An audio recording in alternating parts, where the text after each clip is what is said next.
Voilà, 25 jours après son investiture, le gouvernement Matata Ponyo, par l'entremise du Premier ministre, a présenté finalement la feuille de route pour cette période 2012-2016. Nous allons analyser et commenter cette feuille de route avec notre invité, je l'ai dit en début de cette matinale, Jean-Pierre Kambila. C'est un cadre du PPRD. Je dirais aussi que c'est un des conseillers au niveau de la présidence de la République. Bonjour. Bonjour cher ami, merci de l'invitation. Merci d'avoir accepté également notre invitation, une feuille de route à court et à long terme avec des objectifs que nous connaissons très souvent, qui reviennent souvent à chaque gouvernement, les réformes institutionnelles, la stabilité du cadre macroéconomique, la sécurité à l'Est, les conditions de vie de population, amélioration de l'eau, de la desserte en eau et en électricité, le renforcement de la diplomatie, de la coopération et du développement. Un peu des termes qui reviennent à chaque gouvernement, finalement, qui ne trouvent pas solution à la fin du mandat. On entend un autre ministre qui arrive avec les mêmes problèmes, finalement. Non mais la vie, c'est une continuité.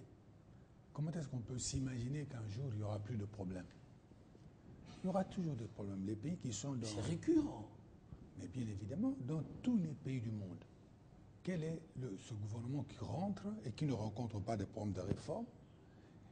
Le gouvernement auquel ne se pose pas des problèmes de stabilité macroéconomique, des problèmes de diplomatie. Regardez, il y a quelques semaines, notre attention a été attirée par l'entrée du gouvernement français. Vous avez entendu quels sont les problèmes qui ont été mis en avant, mais c'est des problèmes qui existaient depuis 20 ans. Si vous avez le souvenir des discours des premiers ministres de l'époque, même de l'époque de Jacques Chirac ou d'autres, vous verrez que la vie humaine, elle est ainsi faite. Tous les matins, je dois me réveiller. Tous les matins, je dois me préoccuper de mon déjeuner. Je dois me préoccuper de mon transport pour aller au travail. Ce sont toujours les mêmes problèmes. Mais apparemment, chez nous, les problèmes ne sont pas réglés, même à 40, 30, 50%. Chez les autres, on peut se dire que c'est les mêmes problèmes qui reviennent. Mais peut-être on essaye de finir avec ce qu'on avait commencé. Mais finalement, on se rend compte que chez nous, ça ne commence toujours pas. Non, on ne peut pas dire ça. Nous allons seulement prendre deux exemples. Au niveau des réformes, au niveau de la recherche de la stabilité macroéconomique. La réforme, notre pays n'était pas ce qu'il est il y a 20 ans, il y a 10 ans. Il n'était pas ce qu'il est. Nous avons d'autres institutions, nous avons changé beaucoup de choses, nous avons réformé énormément de choses pour essayer d'aller de l'avant. Pour aller de l'avant, pas essayer d'aller de l'avant, pour aller de l'avant. Au niveau de la stabilité macroéconomique, regardez dans l'histoire de notre pays, depuis que nous sommes indépendants, depuis 60, quelle est la période la plus longue où vous avez une monnaie aussi stable? Je crois que là, nous sommes dans une des périodes les plus longues où on a pu stabiliser la monnaie à un niveau connu. Aujourd'hui, nous pouvons... l'assiette de la population, c'est ça le plus important. Non, même quand vous dites ça, c'est pas vrai. Parce que souvent, l'être humain, il a tendance à oublier ou à enjoliver le passé. C'est normal, nous sommes focalisés sur le présent. C'est tout à fait normal, c'est humain, c'est psychologiquement acceptable. Mais si nous voulons connaître la réalité, nous devons aller en direction des statistiques, voir ce qui s'est passé. Nous pouvons nous référer à... J'écoutais ce matin une vieille chanson d'un chanteur congolais très connu, qui est disparu malheureusement, Dido Yogo. Et il disait « Mokili est changé, pas si elle est qui, etc. etc. » Alors j'ai essayé de me remémorer en disant « Mais cette chanson, elle date de quand ?» Cette chanson, sauf erreur, dans les années 80. Elle a plus de 25 ans. Voilà comment un artiste peignait la société congolaise. La peignait avec presque de la même manière qu'on pourrait la peindre aujourd'hui. Pour dire que la perception subjective n'est pas toujours la perception objective. C'est-à-dire celle qui va à la recherche des réalités sans les sentiments. Non. Ce pays a progressé.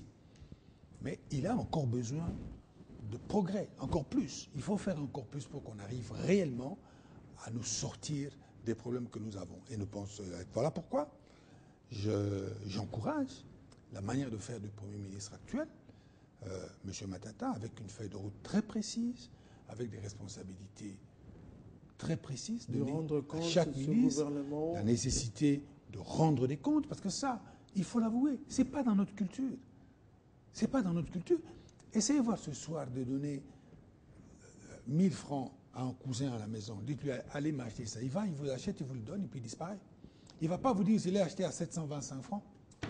Nous n'avons pas la culture de rendre les comptes. Eh bien, il faut que ça change. Voilà pourquoi il faut encourager le Premier ministre actuel dans cette direction-là. Ce n'est pas seulement une question politique, mais c'est vraiment une question d'ordre culturel. Il faut que ça rentre dans nos mœurs qu'il faut rendre des comptes. Il faut s'expliquer par rapport à ses propres engagements et par rapport à ses obligations. Alors, en ce qui concerne les domaines, on parle de défense et sécurité avec ce fameux problème de l'Est, rétablir la paix. On l'a vu, à l'entrée du gouvernement Gizenga, le même problème. Le gouvernement Mouzito 1 et 2, le même problème. Matata Mponi arrive avec le même problème. Alors, on a également amélioré la qualité des services au niveau de l'aéroport. Il y a plusieurs problèmes encore à ce niveau-là. C'est au niveau des infrastructures. La gestion, le domaine social, par exemple, amélioré. La desserte en eau, en électricité. Toujours, comme je disais, des problèmes récurrents et qui reviennent, notamment, il y a aussi un autre sujet, si on a le temps, on pourra en parler, l'amélioration de la coopération entre la RDC et de la MONUSCO. D'autres disent qu'au départ, le contrat peut-être a été mal signé en ce qui concerne l'intervention de la MONUSCO. S'il faut revenir sur la sécurité à l'Est, ça se passe au vu et au su, parfois à 20, 100 mètres de la MONUSCO. Bien. Commençons par défense et sécurité. Problème récurrent. C'est sûr. Dans un pays comme le nôtre, avec le passé qui est le nôtre, les réalités sociologiques qui sont les nôtres, la défense et la sécurité, c'est un axe de toute première importance. Surtout que nous savons qu'il y a des frustrations très profondes qui existent. Donc c'est un travail de longue haleine. Frustration dans l'organisation de l'armée, semble-t-il. Par exemple, il y a des problèmes. Personne ne niera qu'il n'y a pas de problème. Il y a des problèmes. Mais le mal serait de faire la politique de l'autruche. C'est-à-dire de s'empêcher de voir, de dire qu'il n'y a pas de problème, tout va bien. Non, il y a des problèmes. Pas de politique de l'autruche, ces problèmes sont en train d'être réglés. Mais non, il ne faut pas parce qu'il y a une bande de voyous, je m'excuse d'utiliser ce mot-là, mais c'est parce qu'il y a une bande de voyous qui décide de prendre 3 ou 4 villages qu'on va dire que le Congo est à feu et à sang. C'est pas vrai. C'est pas vrai. Le 98% du territoire congolais est en paix au moment où nous parlons. Il y a des voyous à gauche et à droite, et notamment à l'est de la République, qui se croient tout permis parce qu'ils ont des armes, parce qu'ils ont une certaine expérience militaire qui peuvent imposer. Qui serait aussi appuyé par le Rwanda, vous approuvez? C'est un autre problème. C'est un autre problème, et c'est un problème beaucoup plus grave, auquel je ne peux pas répondre à la légère. Parce qu'il faut absolument qu'il y ait des enquêtes, parce qu'il y a des indices qui montrent que le Rwanda est peut-être derrière ces personnes-là. Mais ça, c'est à la République de faire des analyses et de prendre une position claire, que l'on sache. Mais il ne faut pas qu'on se précipite, comme je le vois dans la presse. Dès qu'il y a un soupçon, on peint le diable sur la muraille, on va chercher un bouc émissaire quelque part. C'est une ONG qui avait passé l'information, la presse qui est relayée. Bien évidemment, mais les ONG ne sont pas toujours au-dessus de tout soupçon. Dans ces choses-là, il faut y aller avec modération, sérieux. Si c'est sérieux, c'est une affaire extrêmement grave, parce que le Rwanda a pris des engagements avec nous. Kigali doit respecter ses engagements à notre égard et à l'égard de toute la communauté internationale. Donc, Kigali doit les respecter. Mais seulement, jusqu'à aujourd'hui, le gouvernement congolais n'est pas encore en mesure de pointer le doigt sur Kigali pour l'accuser. Donc, prenons patience.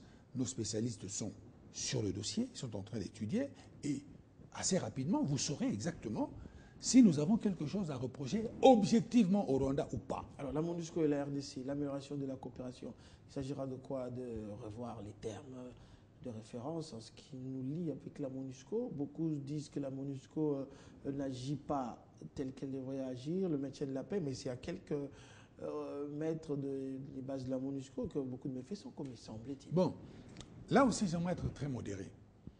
Très modéré et revenir à un niveau que j'appelle chez nous culturel.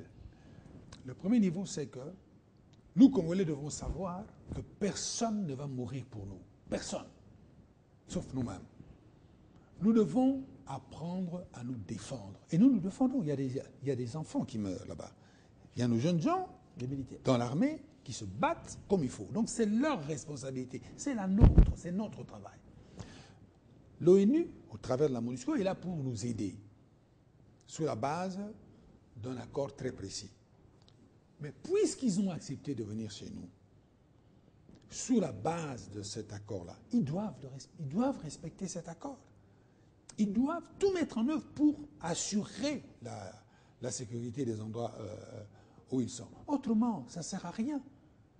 Ça ne sert à rien. Alors qu'ils prennent les clics et les claques et qu'ils dégagent. Je m'excuse de la familiarité de l'expression. On n'aura pas le temps d'aborder tous les sujets. On va peut-être terminer avec les chances que vous donnez à ce programme, à cette feuille de route que le Premier ministre a présentée récemment. Plusieurs sujets, on en a abordé même notamment la salubrité publique qui pose aujourd'hui problème, les policiers qui, je ne sais pas, par excès de zèle, par ordre, je ne sais de qui. Non.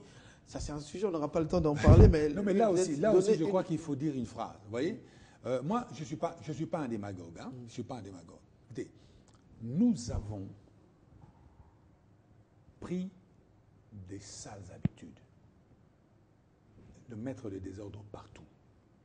Regardez, je vais vous donner un exemple. Matete, qui est une commune que je connais bien. On l'a fait un joli marché là-bas. L'État, la commune, la ville ont investi pour faire un joli marché. Il n'y a personne dedans jusqu'à hier. Les mamans veulent vendre à même le sol. Est-ce que c'est tolérable? Cela n'empêche que la police n'a pas le droit de Non. brûler les marchandises Non, des il pauvres dames qui nourrissent leur famille. Non, il ne s'agit pas de brûler les marchandises. Non. Mais on a vu. Là, il faut qu'il y ait des sanctions. Voilà. Je crois que le général Oleko, qui s'est exprimé sur une chaîne concurrente à la vôtre, s'est exprimé très clairement là-dessus. Il y a des enquêtes. Les policiers qui se seraient rendus coupables de ce genre de méfaits sera sanctionné. Mais seulement, le moment est venu pour que nous apprenions l'ordre. Parce que la saleté tue. Et c'est la propreté qui guérit.